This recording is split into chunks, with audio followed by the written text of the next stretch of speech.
Madame, Monsieur, bonsoir. Ravi de vous retrouver sur la TFM à la une ce soir. Campagne de vaccination contre le Covid-19. Les malades du diabète et les personnes vivant avec le VIH-Sida doivent très rapidement prendre leur dose. Ces personnes présentent plus de risques de développer la forme grave du Covid-19.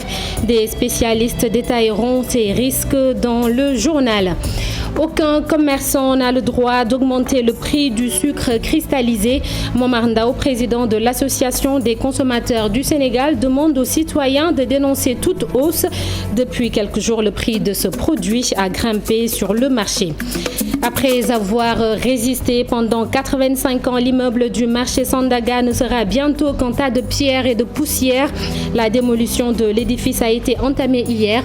Un bâtiment neuf sera construit sur le site alors que des commerçants se disent écartés du projet. À la une également, l'obtention du certificat de résidence en question, un document essentiel pour avoir une carte d'identité CEDEAO et donc voter. Comment et où s'en procurer? Nous avons demandé pour vous.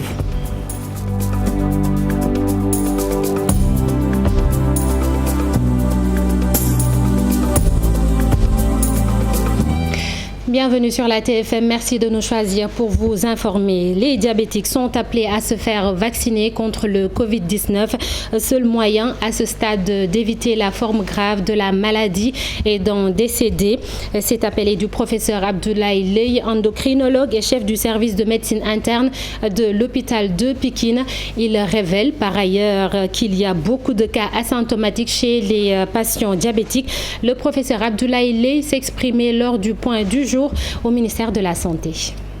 Le principal facteur de protection actuellement sur lequel il nous faut insister, c'est que tous les diabétiques en priorité doivent aller se faire vacciner. C'est actuellement l'un des principaux moyens pour éviter de faire une forme grave et d'en décéder. La seconde chose, c'est qu'il faut absolument veiller à ce que le diabète soit particulièrement bien équilibré. Quand on dit que le diabète est équilibré, cela veut dire que les glycémies dans la journée au réveil sont à des objectifs bien déterminés, peut-être environ 1 gramme.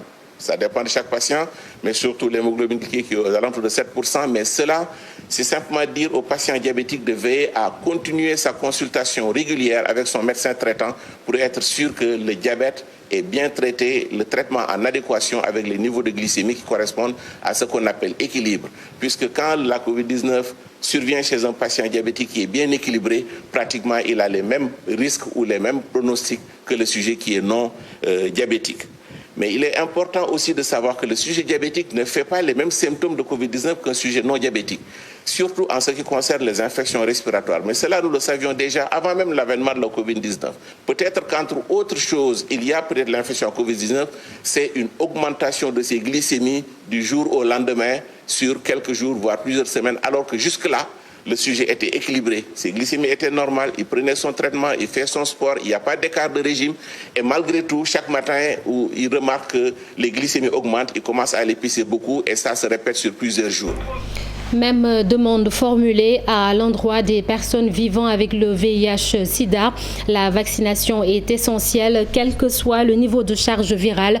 La secrétaire exécutive du Conseil national de lutte contre le sida précise qu'il y a un risque accru de développer une forme grave du Covid-19 chez les malades du sida, citant même des études scientifiques. Docteur Safietou Cham intervenait également lors du point du jour. Nous l'écoutons.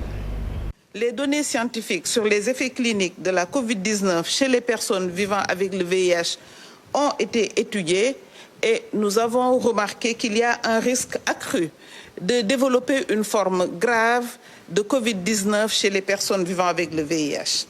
Sur la vaccination, les personnes vivant avec le VIH doivent être vaccinées contre la COVID-19, quel que soit leur taux de CD4 et leur charge virale. Ce que nous demandons, c'est que la confidentialité sur le statut sérologique de ces personnes soit respectée dans les services de vaccination. Si une personne vivant avec le VIH développe la COVID-19, si l'hospitalisation n'est pas nécessaire, alors elle peut être traitée à domicile selon le protocole établi par le ministère de la Santé. Mais il est important pour ces personnes de prendre contact avec leur médecin et de reconnaître les signes de gravité pour très vite alerter ou aller à l'hôpital. Les signes de gravité, je ne vais pas trop y revenir, mais nous pouvons citer les difficultés respiratoires, nous pouvons citer les sensations de compression thoracique, un sentiment de désorientation ou toute autre évolution négative de leur état de santé. Et pour le dernier bilan sur la situation épidémiologique, 16 nouveaux décès ont été enregistrés sur les 3581 tests réalisés. 549 sont positifs, 63 cas graves sont pris en charge et 546 patients ont été déclarés guéris. Le nombre de personnes vaccinées est d'1 091 990. Le quartier Les Abattoirs Ndiolofène de Kaolack est la zone qui a enregistré le plus faible taux de vaccination dans la commune. Alors, pour essayer de convaincre les plus réticents, une unité de vaccination a été installée sur l'esplanade de la Grande Mosquée avec l'appui du conseil départemental. L'imam de la mosquée demande à la population de s'y rendre. Le reportage de Pambay Diao et Fali Gaye. Nous sommes aux abattoirs Ndiolofène. Plus de 20 000 âmes vivent dans ce quartier. Mais ici, le taux de vaccination est très faible. Et pour convaincre les plus sceptiques, un point de vaccination est installé dans le quartier. Aujourd'hui, compte tenu de la spécificité que nous avons ici dans ce quartier des abattoirs, mais qui est un quartier traditionnel composé de plusieurs communes, pratiquement du Nord et du Djolof, nous avons aussi constaté que le niveau de vaccination est très faible et qu'il y a beaucoup de vieilles personnes qui sont malades, souffrant, qui ne peuvent pas se déplacer souvent. Nous avions dit que c'était opportun non seulement d'organiser une journée de vaccination, mais également d'impliquer à la fois les religieux qui sont les imams, les porteurs de voix. L'imam des abattoirs Ndiolofène qui a accueilli la campagne de vaccination sur l'esplanade de la mosquée soutient qu'il n'a jamais cessé d'appeler les populations à aller se faire vacciner. Actuellement, seule la vaccination peut nous protéger de cette maladie. C'est pourquoi j'exhorte tout le monde à aller se faire vacciner. Depuis le début de cette pandémie, on n'a pas cessé d'appeler aux gens au respect des mesures barrières et c'est ce qu'on fait maintenant avec les vaccins. Lors de cette campagne, 150 personnes ont été vaccinées et dans la région de Kaolack, seuls 10% de la population a pris sa dose de vaccin. Restons dans le domaine de la santé. Tivaouane aura bientôt son hôpital de niveau 3. Selon le ministre de la Santé, Abdoulaye Diouf Sarr, plus de 25 milliards de francs CFA seront mobilisés pour la construction. Le FONSIS, le ministère de la Santé et celui de l'économie ont procédé à la signature d'une convention. La pose de la première pierre est prévue avant le Gamou. Mamadou Fall et Ali Mdjane. L'hôpital de niveau 3 sera bientôt érigé dans le département de Tivaouane sur une superficie de 6 hectares. La localité abritera une infrastructure sanitaire plus grande que celle de Kaffrine et de Kédougou, dont le coût est estimé à presque 30 milliards de francs CFA. Au-delà de la décision du président de la République de construire cet hôpital au niveau de Tivaouane pour ces populations, pour également les populations sénégalaises, l'UFR de Thiès, l'UFR en santé, aura également un laboratoire d'application. Donc Tivaouane aura la chance, dans cet hôpital de niveau 3, d'habiliter pratiquement toutes les spécialités. En tout cas, c'est le souhait du président de la République, c'est le souhait du ministre.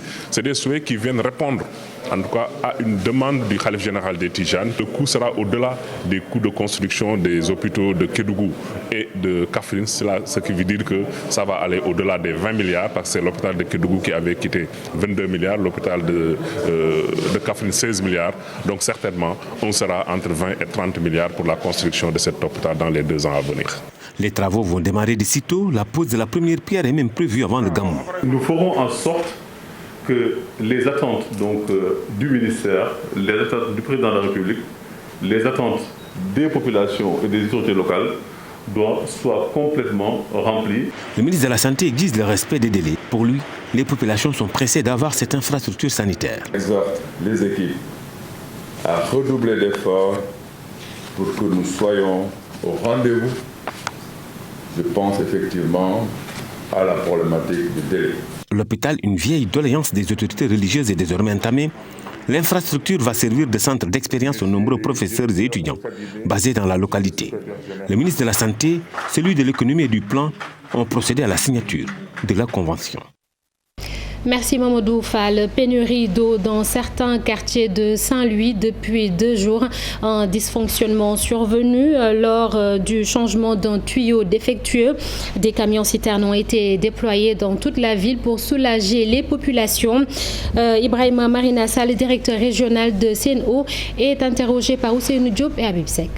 Travaux de renouvellement de la conduite 400 refoulements qui amène l'eau de Khor vers le château d'eau de Sor.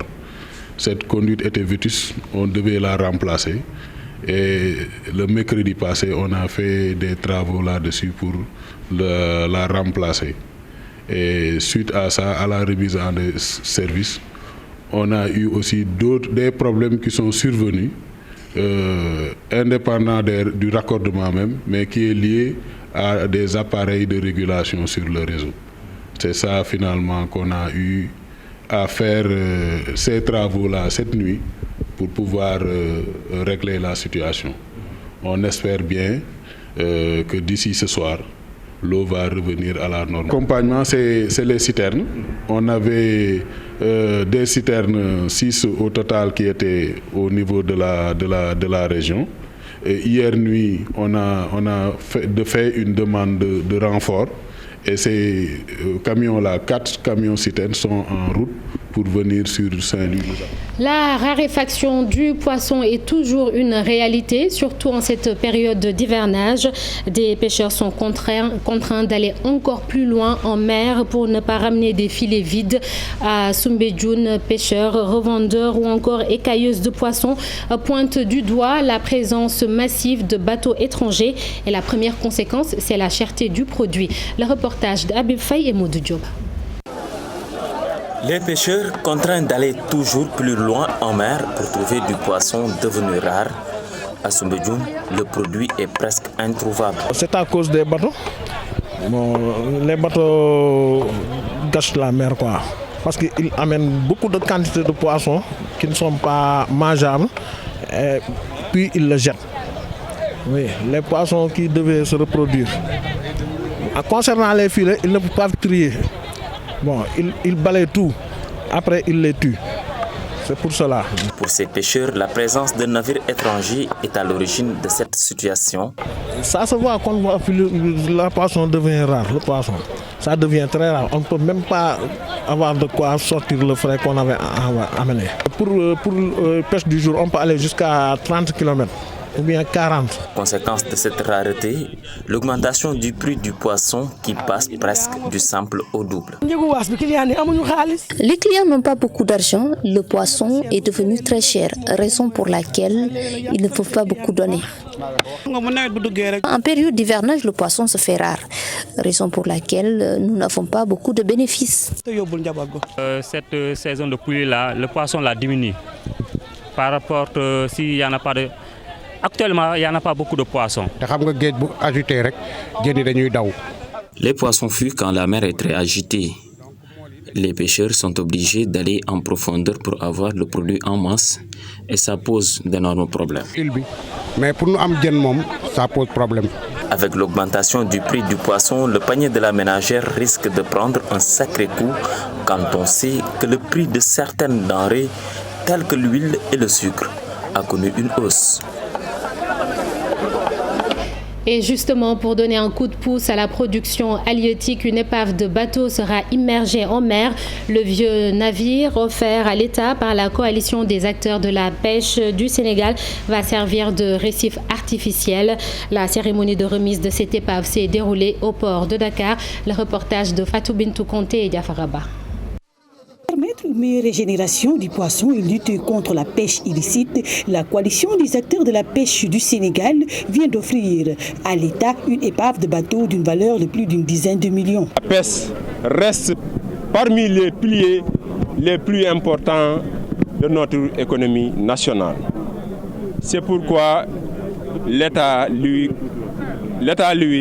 accorde une attention particulière. Cette épave de 150 tonnes va procéder à une immersion en mer pour pouvoir réhabiliter la rente halieutique. Cette contribution que CAPS a fait aujourd'hui, c'est pour lutter non seulement pour la régénération des produits halieutiques, mais aussi lutter pour la pêche illicite.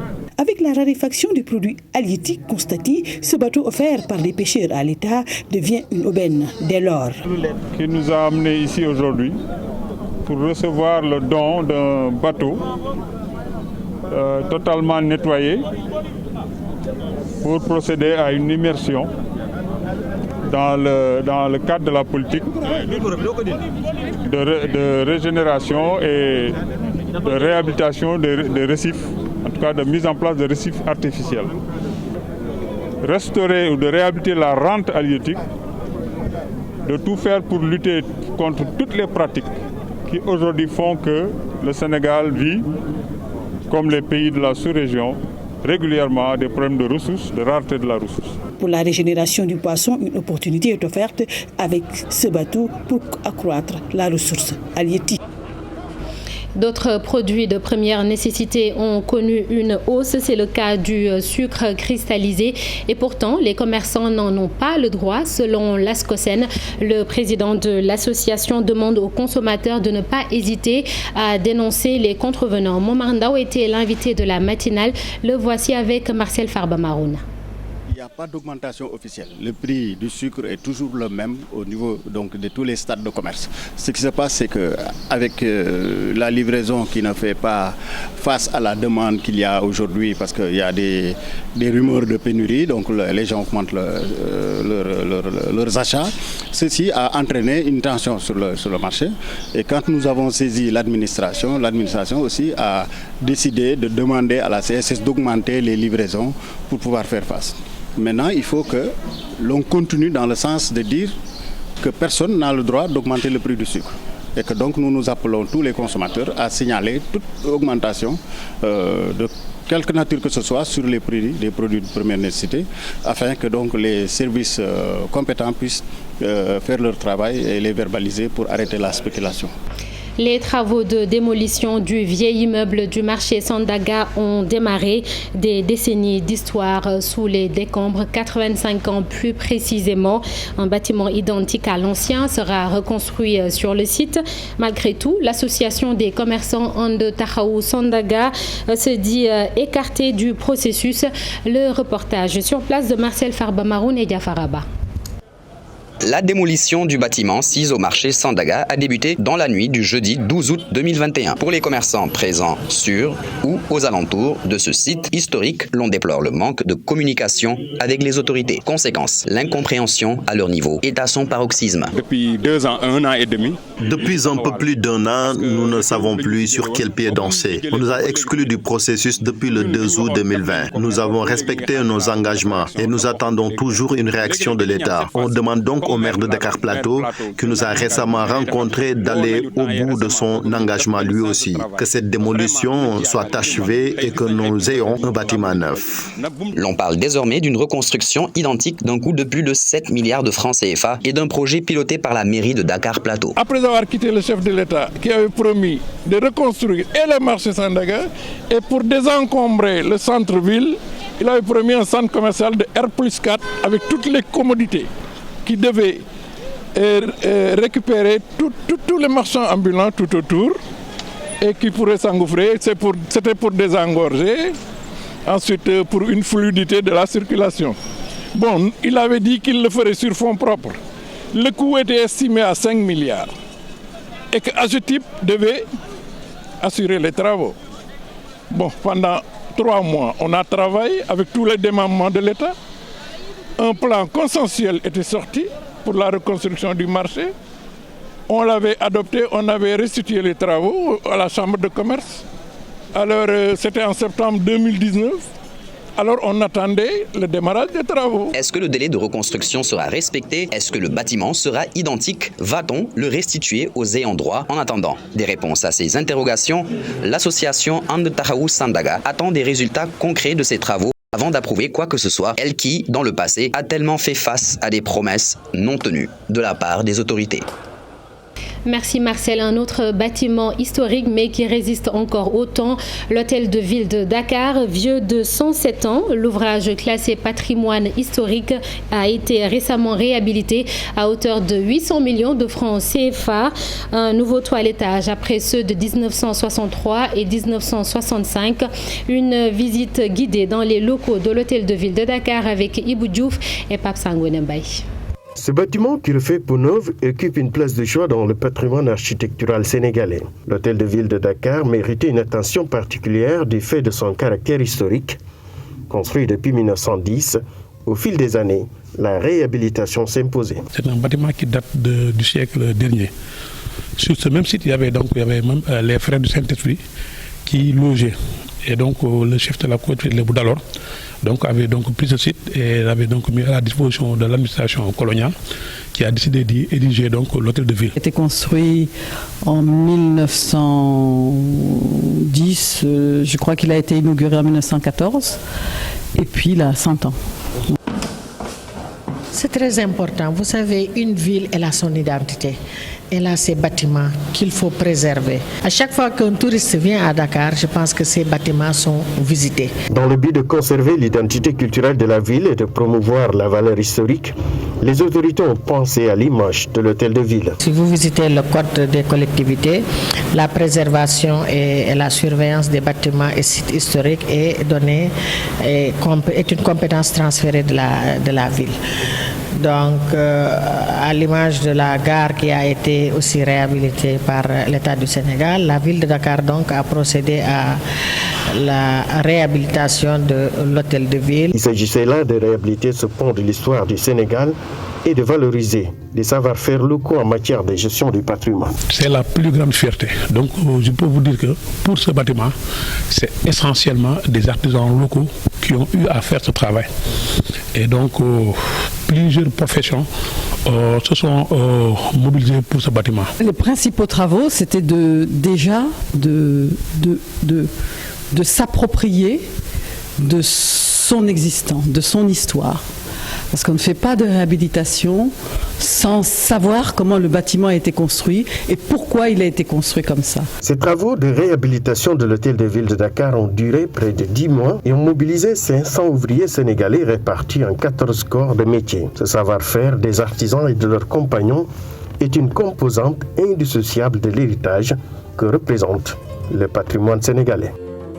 Merci Boudjouf pour cette visite. Youssou Ndour honoré par le pays des hommes intègres. Il a reçu des mains de l'ambassadeur du Burkina Faso au Sénégal le prix Galien, un prix d'honneur pour récompenser le président du conseil d'administration du groupe Futur Média pour son travail et ses investissements dans les médias. Le prix Galien est organisé annuellement au Burkina Faso pour primer les meilleurs journalistes. La remise du prix a eu lieu cet après-midi. Aminata Baresso et Marien. C'est un prix, un signe de reconnaissance pour les investissements et le travail abattu dans le milieu des médias au Sénégal. Youssou Ndour, honoré par le Burkina Faso. Donc ce prix, c'est pour lui rendre hommage, parce qu'il a fait un travail très important dans le monde de la presse, et vous savez le rôle combien important pour la presse dans nos pays qui sont confrontés à beaucoup de défis. Et les populations doivent être équipées en termes d'information, en termes d'éducation, de sensibilisation, pour pouvoir y faire face. Et donc, l'initiative du ministre conseiller et tout le travail qu'il abat quotidiennement avec ses collaborateurs a produit un effet qui a retenu l'attention du monde de la presse du Burkina Faso. À travers ce prix d'honneur, le Burkina va s'inspirer de l'exemple du fondateur du groupe Futur Média pour booster son environnement médiatique. Et aujourd'hui, la vision du Burkina Faso au niveau du ministère de la Communication, c'est de créer des conditions pour l'entrepreneuriat de la presse. Parce que l'État ne peut pas tout faire. Il faut qu'il y ait des initiatives privées qui portent le monde de la presse à donc avoir des résultats meilleurs pour que les populations soient davantage mieux informées, mieux sensibilisées dans l'ensemble des compartiments du monde de la presse, que ce soit le monde, la presse écrite, la presse l'audiovisuelle, la presse donc en ligne, etc., etc. Il y a beaucoup de compartiments qui ont besoin d'avoir l'expérience qui est implémentée ici. Le Burkina, c'est un pays de cœur. Mais cela ne nous étonne pas. Le Burkina célèbre, le Burkina travaille, mais le Burkina s'arrête pour célébrer, pour encourager. Et nous avons beaucoup d'exemples devant nous. Et c'est le lieu de saluer tout le travail fait autour de moi au niveau de la presse, les journalistes du groupe Futurs Médias qui nous ont valu tout cela. Et je leur dédie ce prix. Le prix Gallian est instauré au Burkina Faso depuis 1998. Il prime chaque année les meilleurs journalistes dans ce pays. Et Youssou N'Dour dit dédier ce prix à tous ses employés. Révision des listes électorales. La commission d'inscription de la commune de Keur Massar Nord est très débordée à cause d'une forte affluence. Alors pour faciliter l'enrôlement, la ministre du Commerce, par ailleurs responsable politique dans la zone, demande l'envoi d'une commission mobile. Aminata Assome Diatta a aussi rappelé sa candidature à la mairie de Keur Massar Nord. Nangoka et Asmalik Diop. La commission administrative d'inscription sur les listes électorales de la commune de Keur Massar Nord déjà encombrée. Tous les jours, elle est envahie. Cette forte affluence pousse le ministre du Commerce à demander la mise en place d'un autre dispositif. Depuis avant-hier, on nous fait part de soucis liés à une certaine affluence et que donc certaines personnes viennent ici mais n'arrivent pas à s'inscrire et donc viennent plusieurs jours de suite. Donc je pense qu'il est aujourd'hui plus que nécessaire que notre dispositif soit déployé pour permettre aux populations de s'inscrire massivement sur les listes électorales. La responsable politique de l'APR est à fond dans la sensibilisation. Aminata Assome Diatta a mobilisé tout son état-major pour faire inscrire le maximum de jeunes sur les listes électorales. Les populations doivent comprendre que c'est un moment extrêmement important. Il s'agit de l'avenir de leur localité et qu'il est important pour elles de s'inscrire massivement et de choisir le candidat qui présentera le meilleur profil. À Keur Massar, Aminata Assome Diatta ne se fixe aucune limite. En direction des prochaines locales, elle expose ses ambitions, lesquelles consistent à vouloir briguer la mairie de Keur Massar Nord. Notre ambition, c'est de porter Keur Massar vraiment vers l'émergence telle que souhaitée par le président de la République. Le président de la République est en train de faire de grandes choses pour ce pays. Le ministre du Commerce doit forcément se battre pour se frayer un chemin. Le choc des ambitions a déclenché à Keur Massar une guerre des tendances. C'est peut-être naturel parce que chacun peut-être pourrait se sentir menacé. Mais je considère qu'en tant qu'habitant de Keur Massar, je ne vois pas de raison pouvant m'empêcher peut-être de rester recroquevillé dans mon coin alors que je jouis des mêmes droits que tout habitant de la localité. Keur Massar, ce nouveau département aiguise des appétits. Les leaders locaux du camp présidentiel ne se font pas de cadeaux. Ils se livrent à un intense rapport de force sur le terrain. Chaque tendance tente de positionner son leader comme maître incontesté du département.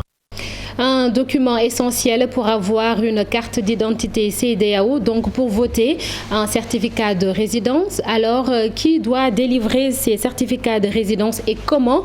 Nos reporters se sont rendus à la mairie de Gueule-Tapée, Fass Colobane, et ont rencontré l'officier d'état civil. Tout le processus d'obtention du certificat de résidence dans ce reportage d'Al-Hassan Ba et Pape Sangone Mbaye. Ce sont les maires qui nomment les officiers, mais on n'est pas là pour une partie politique, pour le maire, non. Donc on est là en tant qu'officier d'état civil et en tant que représentant de la population et du tribunal. C'est une précision qu'elle a tenu à faire. Elle est chargée de délivrer les certificats de résidence, mais au préalable, il faut un justificatif. L'état civil est une compétence transférée. Vous avez vu nos registres, c'est paraphé par des magistrats. Donc, pour avoir le certificat de résidence, il faut obligatoirement aller voir le délégué de quartier. Si le délégué de quartier livre le certificat de domicile, nous, on n'a plus raison à ne pas délivrer le certificat de résidence. Vous logez dans la commune, Gueule-Tapée, Fass Colobane, il n'y aura pas de problème, il n'y aura pas de questions à poser. On vous délivre le certificat de résidence. Si la pièce d'identité n'a pas d'adresse, là, on te dit pourquoi vous cherchez cette résidence. Une petite enquête qu'elle mène pour mieux se protéger. Nous avons retrouvé le maire chez lui. Ousmane Ndoye a tenu à rassurer. J'ai donné mes pouvoirs à cet officier, je lui fais confiance. Il n'y a aucune instruction que je lui ai donnée, je n'ai pas besoin de lui donner. Tout le monde, ceux qui habitent dans la commune ont droit à leur certificat de résidence, s'ils viennent, il n'a qu'à le leur donner. Je n'ai pas de parti pris. Allez-y visiter, c'est la meilleure façon de vérifier si ce que je vous dis est vrai ou pas. Voilà, allez-y, descendez, allez voir l'officier d'état civil, regardez un peu comment ça se passe avec ceux qui s'occupent de la commission, et puis vous allez vous rendre compte qu'ici, c'est transparent. Ça n'existe pas chez moi et ça n'existera pas, je ne peux pas le cautionner.